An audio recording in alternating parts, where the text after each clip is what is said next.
سورۃ الاحقاف کی آیت نمبر 24۔ الحمدللہ وکفی وسلام علی عبادہ الذین اصطفی خصوصا علی سید الرسل وخاتم الانبیاء وعلى آلہ واصحابہ الاتقیاء۔ اما بعد فاعوذ باللہ من الشیطان الرجیم، بسم اللہ الرحمن الرحیم۔ فلما رأوه عارضا مستقبل أوديتهم قالوا هذا عارض ممطرنا بل هو ما استعجلتم به ريح فيها عذاب أليم تدمر كل شيء بأمر ربها فأصبحوا لا يرى إلا مساكنهم كذلك نجزي القوم المجرمين۔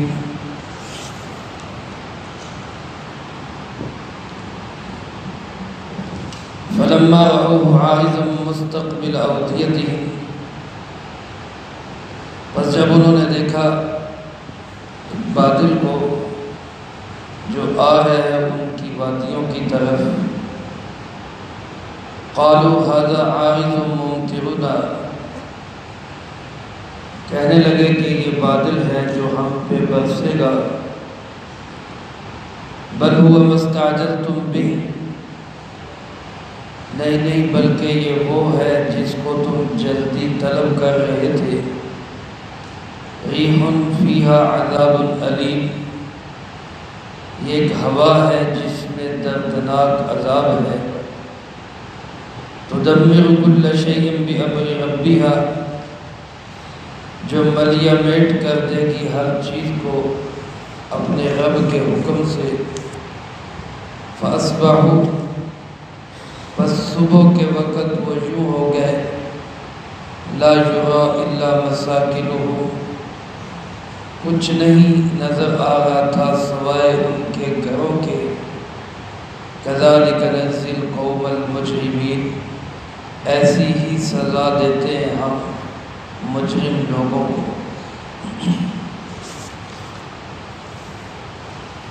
ان آیات مبارکہ میں اللہ رب العالمین نے قوم عاد کا انجام بیان فرمایا ہے۔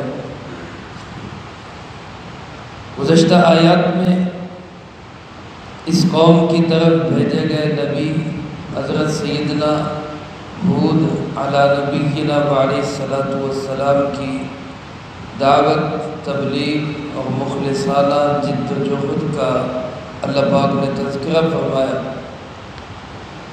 کم و بیش 580 سال حضرت ہود علیہ السلام نے دعوت دی، اور ان کے تباہ ہو جانے کے بعد بھی 150 سال تک حضرت ہود علیہ السلام دنیا میں موجود رہے۔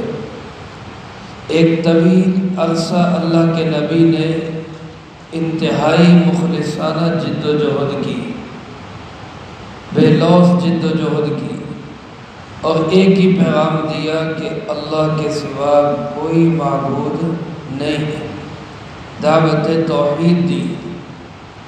لیکن قوم کا رویہ انتہائی معاندانہ، انتہائی متکبرانہ، اور اللہ کے نبی کے ساتھ انتہائی حد تک آمیز رہا۔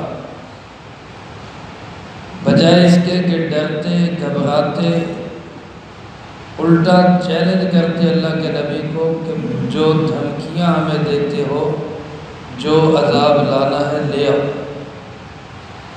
اللہ کے نبی نے بڑے تحمل کے ساتھ یہ بات فرمائی کہ عذاب لانا، عذاب بھیجنا یہ میرا کام نہیں ہے، میں اس کے لیے نہیں آیا۔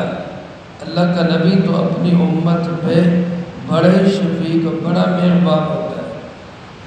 اللہ والے جو ہیں وہ کبھی بھی یہ نہیں چاہتے کہ کسی کا نقصان ہو، کسی کو عذاب میں مبتلا کر کے خوش نہیں ہوتے۔ ان کی انتہائی کوشش یہی ہوتی ہے کہ کسی طرح سے لوگ اللہ کی مخالفت چھوڑ کے اللہ کے بندے بن جائیں۔ حضرت ہود علیہ السلام نے کہا یہ میرا کام نہیں، یہ تو اللہ کو پتہ ہے عذاب کب آئے گا کب نہیں آئے گا، کب تک اس نے تمہیں مہلت دینی ہے، کب تمہیں پکڑنا ہے، یہ وہ جانتا ہے، میرا کام تبلیغ ہے، میں وہ کر رہا ہوں۔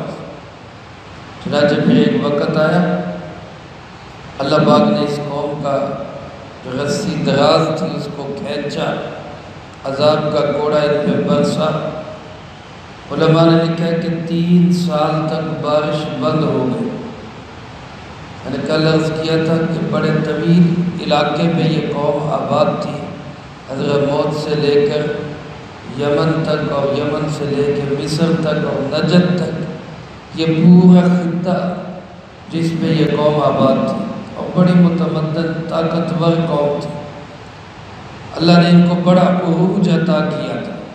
یوں کہہ لیں کہ اپنے زمانے میں یہ لوگ بھی دعویٰ کرنے لگ گئے کہ ہم بھی سپر پاور ہیں، من اشد منا قوہ، ہم سے بڑا طاقتور قوم۔ سادہ لفظوں میں اس کا ترجمہ یہی ہوگا کہ ہم بھی سپر پاور ہیں۔ تو پھر اللہ نے سپر پاور کی تنابیں کھینچ لی، باقی کھینچ لی اللہ نے۔ 3 سال گزر گئے، ایک قطرہ بھی پانی کا نہیں برسا، قحط میں مبتلا ہو گئے، اور اتنا خوفناک قحط ہوا کہ اور کوئی راہ سجائی نہ دی۔ ایک وفد کو بھیجا کہ جاؤ جا کر اللہ کے گھر کے پاس، بیت اللہ کے پاس، وہاں اللہ سے مانگو جا۔ علماء نے کہا بیت اللہ تو اس وقت تھا نہیں، طوفان نوح میں ہی بیت اللہ ٹوٹ پھوٹ چکا تھا، شہید ہو چکا تھا، اس کے نشانات باقی تھے۔ اس نشانات میں اسی انداز سے وہ اپنے طور پہ طواف بھی کرتے، عبادت بھی کرتے۔ چنانچہ ایک وفد کو یہاں بھیجا کہ جا کے تم وہاں اللہ سے مانگو کہ ہمارے علاقوں میں بارش ہو جائے۔ وہ وفد وہاں پہنچا، لیکن وہ بھی اسی انداز سے اللہ کی نافرمانیوں میں، بجائے اس کے کہ اللہ کے نبی کی بات مان لیتے، اس کی بجائے اپنے ہی طرز پہ چلنے کی کوشش کی۔ تو نتیجہ کیا ہوا کہ بادل آئے، قوم پہ بادل آ گئے۔ فلما رأوه عارضا مستقبل اودیتہم، اللہ پاک فرماتے جب انہوں نے دیکھا یہ بادل آ رہے ہماری وادیوں کی طرف تو بڑے خوش ہوئے۔ کالے سیاہ بادل، اور ایک طویل عرصے کے بعد بادل آئے تو خوش ہو کے بادلوں کے نیچے خود جمع ہونا شروع ہو گئے۔ ابھی ہمارے اوپر جو ہے نا بارش برسے گی، ھذا عارض ممطرنا، یہ بادل ہیں جو ہمارے اوپر بارش برسائیں گے۔ اللہ پاک نے اس کے جواب میں فرمایا صبر کرو ذرا، یہ بادل نہیں ہے، بل ہوا ما استعجلتم بھی، یہ وہ چیز ہے جس کو تم جلدی مانگ رہے تھے۔ تم کہہ رہے تھے نا اللہ کے نبی سے کہ جو لانا ہے لے آ، یہ جو تم مانگ رہے تھے نا وہ ہے یہ بادل نہیں ہے۔ اللہ کا مجرم میرے بھائیوں، اللہ کو اس کے لیے پولیس نہیں بھیجنی پڑتی، فوج نہیں بھیجنی پڑتی، کوئی اس کے پیچھے لشکر کشی نہیں کرنی پڑتی۔ اللہ کا مجرم خود چل کے اپنی سزا کی جگہ پہ آ جاتا ہے۔ سارے اکٹھے ہو گئے بادلوں کے نیچے، اور جب وہاں پہ پہنچے اللہ فرماتے ریح فیہا عذاب علیم، اس میں ایک ہوا ہے جس ہوا کے اندر دردناک عذاب ہے۔ حضرت ہود علیہ السلام کو اللہ نے حکم دیا کہ آپ ایک سائڈ پہ ہو جائیں۔ چنانچہ انہوں نے اب خود اور اپنے ساتھیوں کے ساتھ ایک گھاٹی میں جمع ہو گئے اور اپنے ارد گرد ایک نشان لگا لی، جیسے لکڑی کے ساتھ یا کسی ٹہنی کے ساتھ زمین پہ ایک دائرہ کھینچ لیا، اور اس کے اندر کھڑے ہو گئے سارے اور اللہ کو یاد کرنے لگ گئے۔ تند و تیز ہوا چلی۔ قرآن کریم نے اس ہوا کے متعلق فرمایا کہ وہ ہوا 7 دن 8 رات مسلسل چلتی ہے۔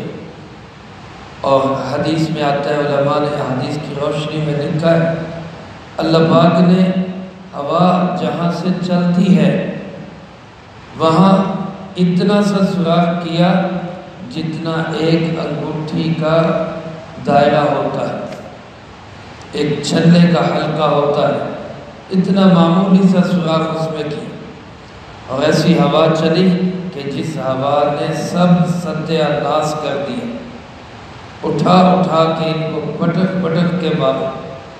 اور اللہ پاک خود فرماتے کأنہم اعجاز نخل خاویہ، ایسے پڑے ہوئے تھے جیسے کھجوروں کے تنے کٹے ہوئے پڑے ہوتے کہ وہ لمبے لمبے قادر کے ڈیل ڈول والے بڑے مضبوط جسم تھے، تو کھجوروں کے تنوں کی طرح، کٹے ہوئے تنوں کی طرح اللہ فرماتے ہیں ایسے پڑے ہوئے تھے۔ تدمر کل شیء بامر ربها، اس ہوا نے ستیہ ناش مار دیا ہر چیز کا اپنے رب کے حکم کے ساتھ۔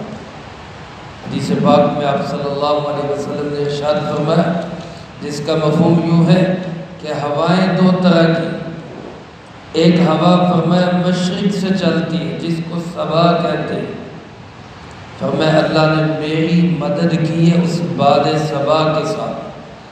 غزوہ خندق کے موقع پہ جب کافر اکٹھے ہو کے آئے، اللہ پاک نے ہوا کے ذریعے سے ہی ان کو شکست دی اور مسلمانوں کو فتح نصیب فرمائی۔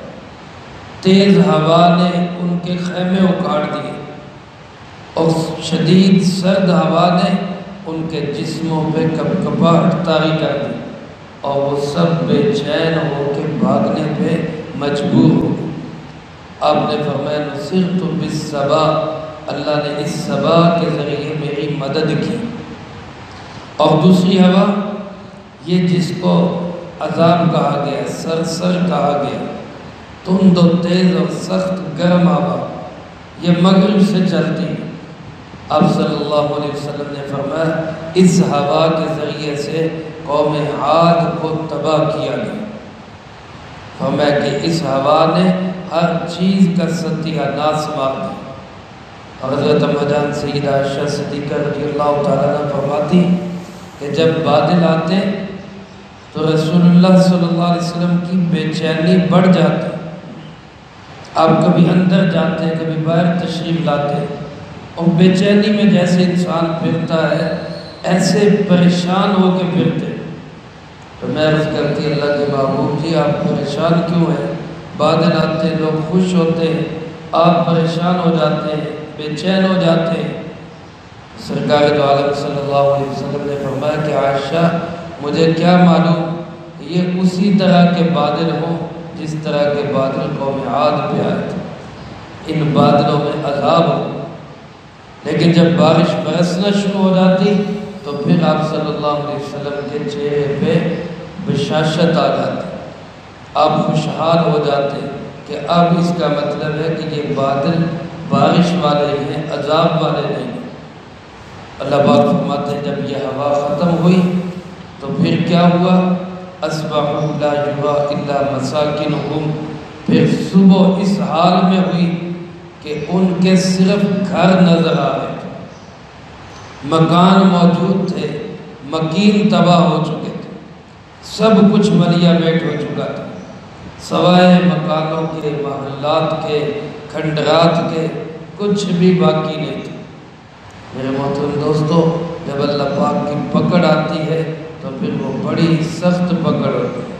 اللہ پاک فرماتے کذالک نجزی القوم المجرمین، ہم مجرم لوگوں کو ایسے ہی سزا دیتے ہیں جو جرم پیشہ ہوتے ہیں، جو اللہ کے نبیوں کے مقابلے میں غنڈہ گردی کرتے ہیں، فرمایا ہم پھر ان کو یوں ہی سزا دیتے ہیں۔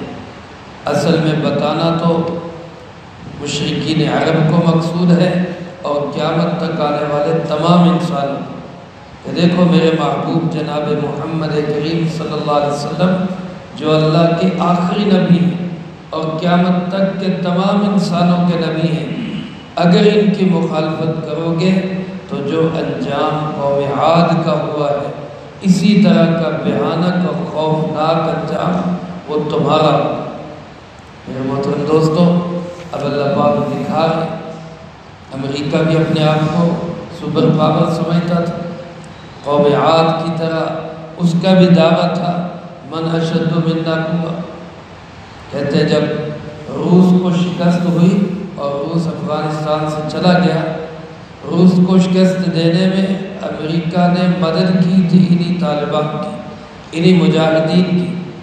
تو جب وہ چلا گیا تو کسی نے اس کو کہا ابھی اب روس تو ختم ہو گیا، تو اب آپ کا ادھر کیا کام ہے؟ تو اس نے کہا کہ روس تو چلا گیا لیکن ابھی اسلام باقی ہے، جب تک اسلام باقی ہے میں ختم کر کے جاؤں گا۔